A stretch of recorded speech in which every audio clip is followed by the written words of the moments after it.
Good morning. I'm Willie, and this is Connie Hi. of New Heart Living. We want to share with you this morning about an exciting season that we're entering. Yes. 9 years ago, Connie, we started as pastor of New Life Harvest Church. Yes, we came from Illinois. Yes, and that was a big transition. Oh my, was it a big transition. And to see what God's done over the last 9 years is amazing, and how God has transformed us or changed our ministry so much. And in about 2012, 2013, God gave us a word that he's getting ready to move us into a different season. Well, it was more like a bigger ministry, but Yes. we didn't know what that exactly looked like. We And didn't. we were so excited because we were ready to go like tomorrow or yesterday. Because we both had got it in our spirit together. Yes. It was really an exciting time. You had actually co-founded Grace Abundant Counseling Center, and we were started working one-on-one. We went to school for the temperament class, and you had a little more training than that even. But so we were excited, and I remember right after that, God had woke me up at 2 in the morning and gave me the writing to stay, prepare, and wait. But little did I know It was 6 years. how impactful that writing was, because here we were, fast forward now 6 years, and here we are, we're still here. And but now God is finally, the time has come that the season is ending now. And we know because some things have played out. You want to share about that? Right. That season ended, and God's thrusting us into a new season. And Connie, you reminded me how God had given me the word about how he's going to raise me up like Joseph. And we never really knew what that picture was like. Well, we kept thinking, okay, God, when are you going to grow this little church in Bay Cliff? Right. Because it's a small church. And that's been part of the frustration. Mm-hmm. But in that small church, God grew us what's the word? Exponentially? Yeah. I can't even say the word. But incredible. he was growing us. Yes. And allowing us to learn how to work one-on-one with people, to develop things that we would not have been able to develop in us and the people around us had it been a huge, massive church. That's right. It was never meant for our season there for it to be a big church. Right. And that's okay. We know that's okay now. Because God used that time for us. Right. So we were imagining you're raising up like Joseph as that, you're going to grow this church. Right. And we're going to have not just 30 people now, we're going to have hundreds. No. Not at all was that what that looks like. But now we do know what it was to look like. So you want to share with that? Sure. Or shall we go into the frustration part? I think we should go into the frustration part first, Okay. and then. Okay. Well, let's just say that God started frustrating me way before he started frustrating my husband. Because, destiny will frustrate you.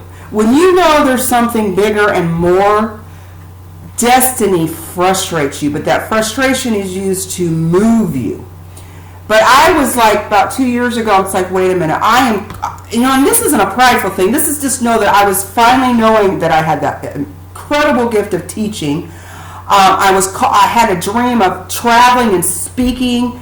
I knew I could do public speaking, and after writing the books, I knew it was much bigger than what I could even imagine. Right. So this frustration was growing in me. It's like you're in a fishbowl. That's a good word. And it's like a 10-gallon tank, and you know that you're made for a 50-gallon tank. And not that anything there was insignificant, but for me, I was like, okay, I am way beyond this now. God, when?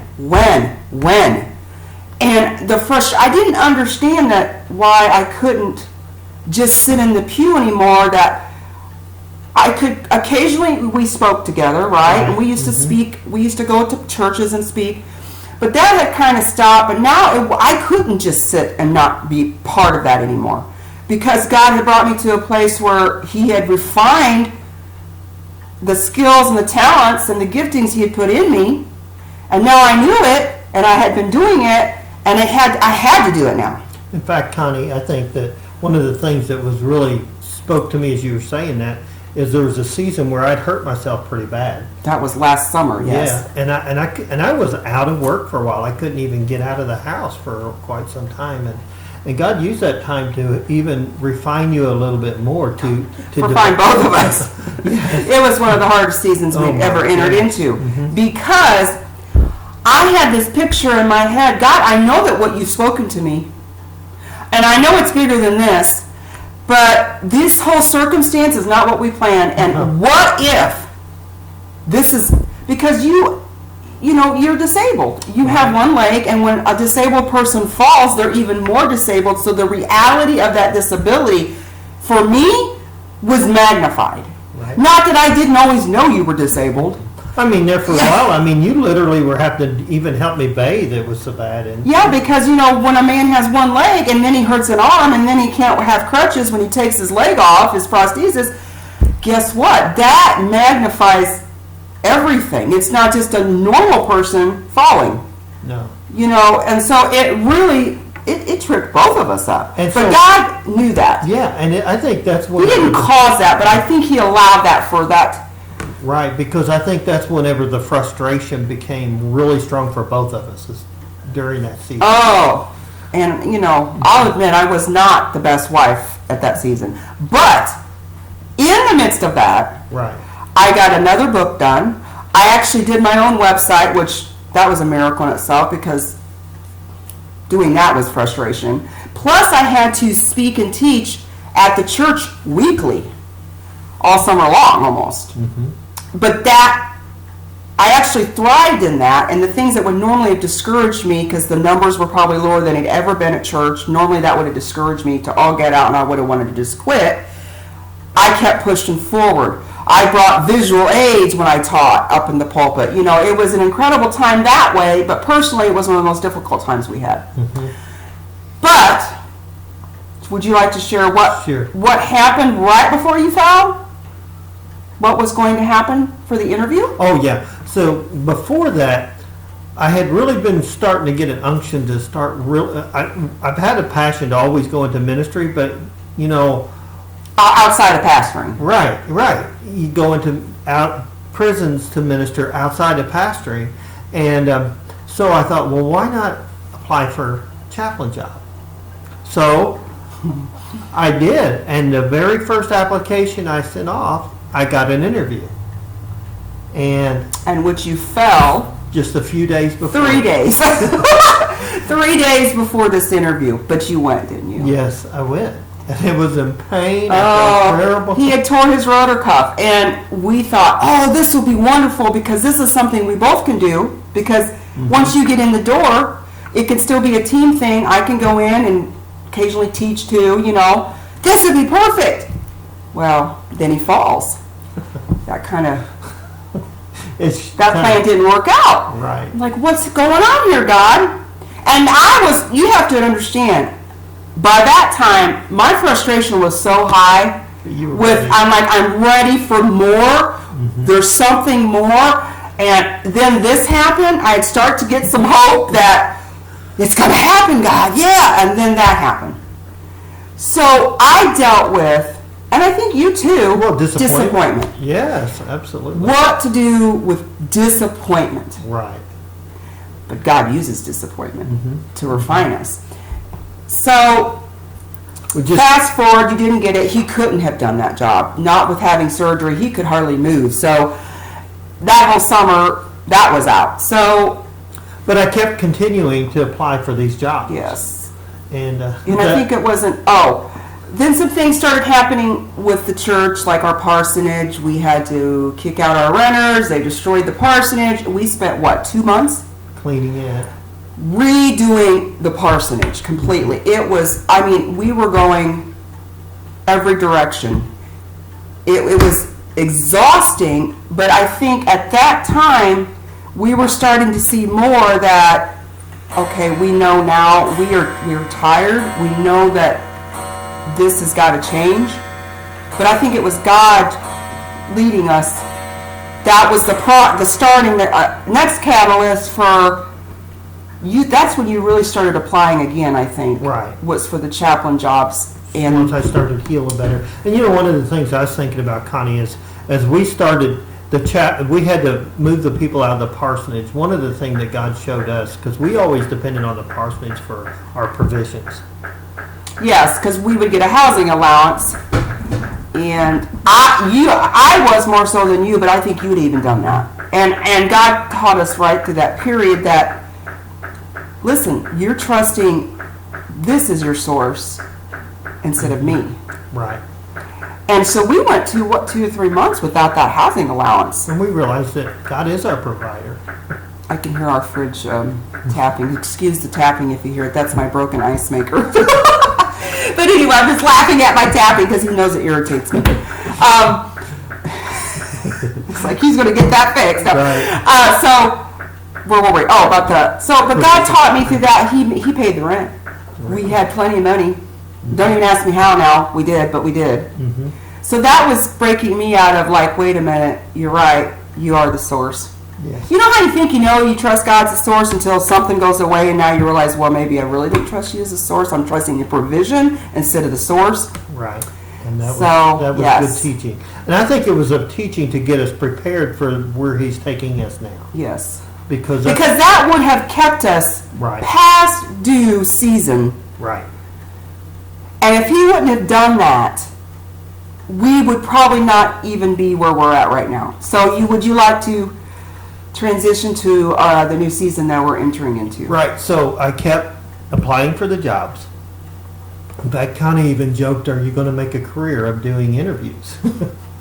I said, "As long as it takes." And I kept pressing through because I really felt that it was more than just a one. It was like a Holy Spirit-led thing that God was drawing me into the prison ministry.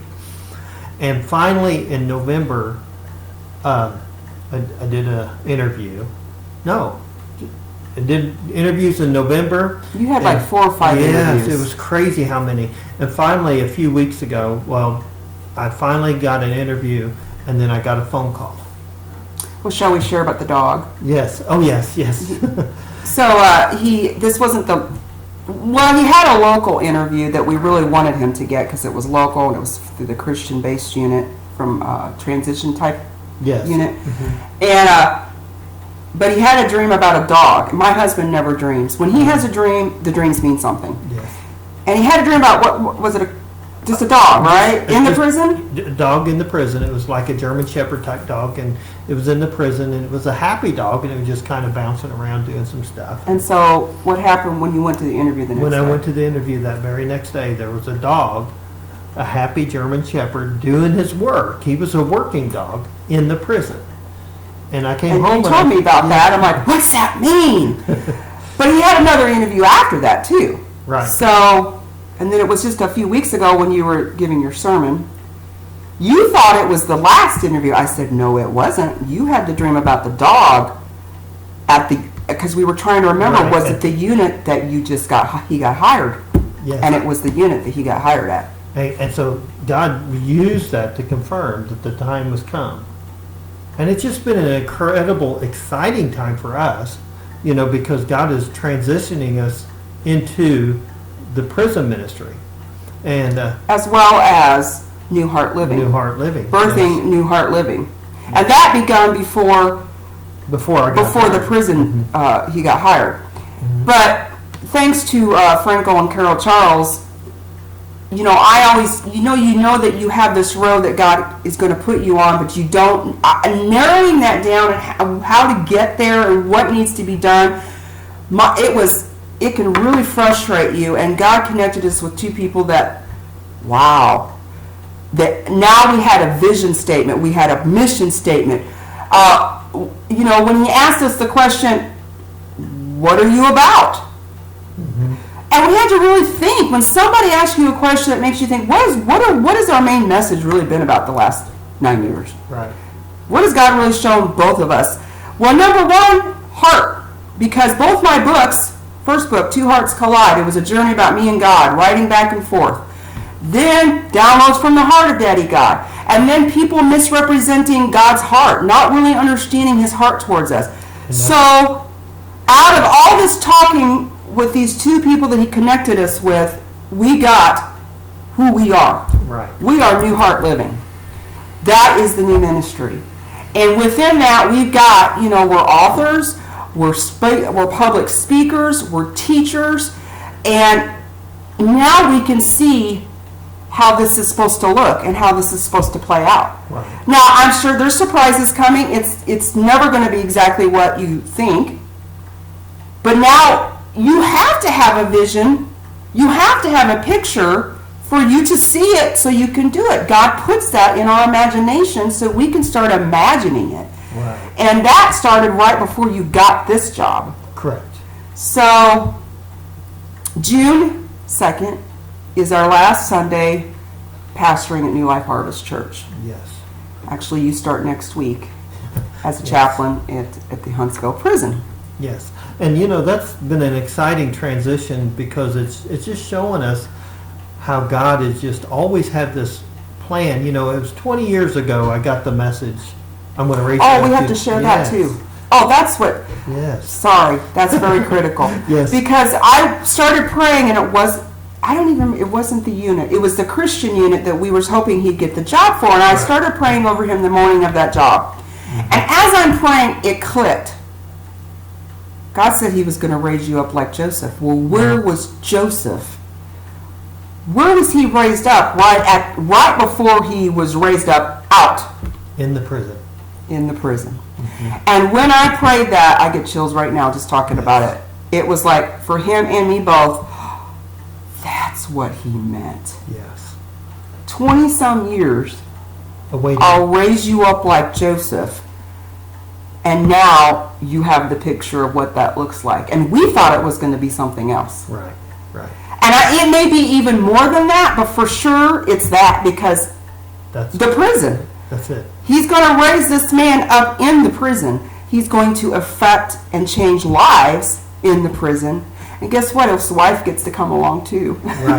Because God knows the need that I have for teaching and speaking. And so it's something, it's still a wee thing, but he's going to be raised up. And I think that's really important because God opened the door for us to go into the prison to teach what? Our New Heart. So New Heart Living and the prison ministry, it's all kind of going to be combined. Mm-hmm. So because we will need to go speak at churches to talk about our prison ministry. Plus just New Heart Living, our message of hope and what grace really is, God's empowering presence. I just like, God is just, he's incredible. But we had to stay, prepare, and wait. And boy, if you can just do that, and it's hard, but if we will just stay prepared, let him prepare us and wait, it will be beyond what we can fathom. And you'll be thrusted into that new season. Yes. And let me tell you, you only get true satisfaction when you do what you were made to do. That's it. Mm-hmm. Your purpose is what God put you here on earth to do for the kingdom. And unless you're doing it, you can be happy, but satisfaction, deep satisfaction of, oh my gosh, I don't feel any better than when I'm doing this. Right. That only comes from doing what God created you to do. That's it. That's it. But it takes time to discover that. Mm-hmm. And then it takes time for preparation too. I think that preparation is a really big thing because, like you said, in 2012-13, when God really we weren't ready, but we wanted to go. We thought we were ready. Well, let's just go right now. In fact, we told Pastor Bob we're ready to go, and because he gave us a verse, and he was kind of the affirming factor in that. Mm-hmm. But wow, little did we know. But go back to 2010 when we first moved here. Oh my gosh, who I was then and who I am now, there is no way that I would have fathomed in 9 years' time what God would do. Yes. And as much as I spent the last few years, or as much frustration in that, it was the very thing that I needed and that you needed. Right. Absolutely. Definitely. So God uses the frustration. Mm-hmm. Don't kick off the frustration. You can be frustrated and do it anyway. You're going to have to. Mm-hmm. But learning how to handle it right, learning how to handle the frustration right, going to God with the frustration, he can handle it. And then allowing him to teach you in the frustration. Yes. And so that's really exciting. So there's so much in this, but the main thing we want to do is, like Connie said, is allow the frustration to use the frustration to prepare you. and to give you direction. Because we could have allowed that frustration to make us abort Right. what we were supposed to do for that Right. season. Mhm. We could have just said, "Oh, I'm not doing this. This is nothing but frustration." But I knew God taught me especially how to stick with things. Till God says we go, we don't go. Right. But believe me, ask my husband, how many times did I say, I just want to go back to a regular job? Especially when I first came. Right. I said, just take me back to a 9-to-5 job. But, you know, we didn't abort it. Right. Because if we would have, it would have been premature. But also we know that if you stay too long and it's past season, that's just as bad. Right. So stay, prepare, wait. And we're excited for the future for New Heart Living in the prison ministry. We look forward to sharing more videos. I'm going to have a lot of teaching videos. We both public speak. Right. Yes, we're authors. We have our books, Two Hearts Collide, Downloads from the Heart of Daddy God, and your new book that is finally That's right. available Yes, is fully devoted. Sorry. Devoted to bringing life Yes. into your marriage. You can buy all these books on Amazon. Yes. And- Or go to the website, Yes. www.conniemiller.online, or you can email us at gods.girl41@hotmail, or coutreach2@hotmail. That's right. And you can So- see us, always find us on Facebook. Yes, private messages. So we just wanted to share that, and as we're entering our new season, we wanted to give you a background and a history so you know where we're coming from Right. and what the future is going to hold. So And we want to invite you to stay connected and see what God's doing. yes, and like and share this video. As many people that get this as possible, because we are passionate about the message of God's heart for you, for us, and the new heart He's given every believer. And His amazing grace. Yes. Have a great day. Thank you. God bless. Bye.